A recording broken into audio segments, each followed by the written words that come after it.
Arithmetic sequence എന്നതാണ്.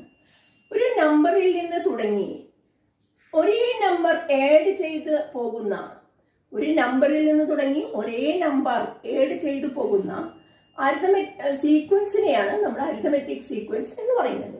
ഇവിടെ 2 എന്ന നമ്പറിൽ നിന്ന് തുടങ്ങി ഇവിടെ എത്ര വീതമാണ് കൂട്ടിക്കൂട്ടി പോകുന്നത്? 3 വീതം കൂട്ടിക്കൂട്ടി പോകുന്ന ഒരു സീക്വൻസ് ആണ്. ഇത്തരം സീക്വൻസിനെയാണ് അരിത്തമെറ്റിക് സീക്വൻസ് അല്ലെങ്കിൽ സമാന്തര ശ്രേണി എന്ന് പറയുന്നത്.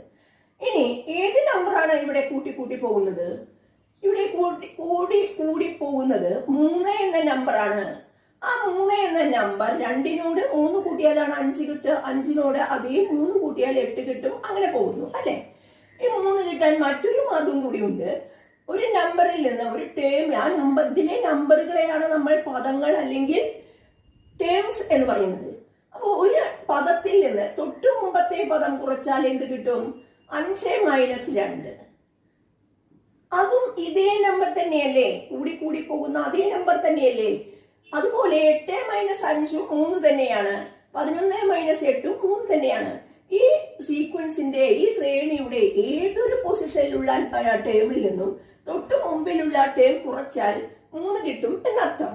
ഇത്തരം സീക്വൻസിനെയാണ് അരിത്തമെറ്റിക് സീക്വൻസ് എന്ന് പറയുന്നത്.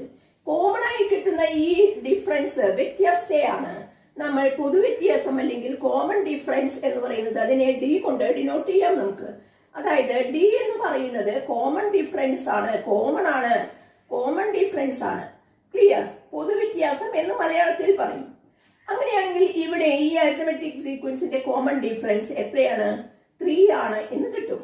അപ്പൊ എന്താണ് കോമൺ ഡിഫറൻസ്? ഒരു ടേമിൽ നിന്നും തൊട്ടു മുമ്പത്തെ ടേം, ഒരു പദത്തിൽ നിന്നും തൊട്ടു മുമ്പത്തെ പദം കുറച്ചാൽ കോമൺ ഡിഫറൻസ് കിട്ടും. ആ കോമൺ ഡിഫറൻസ്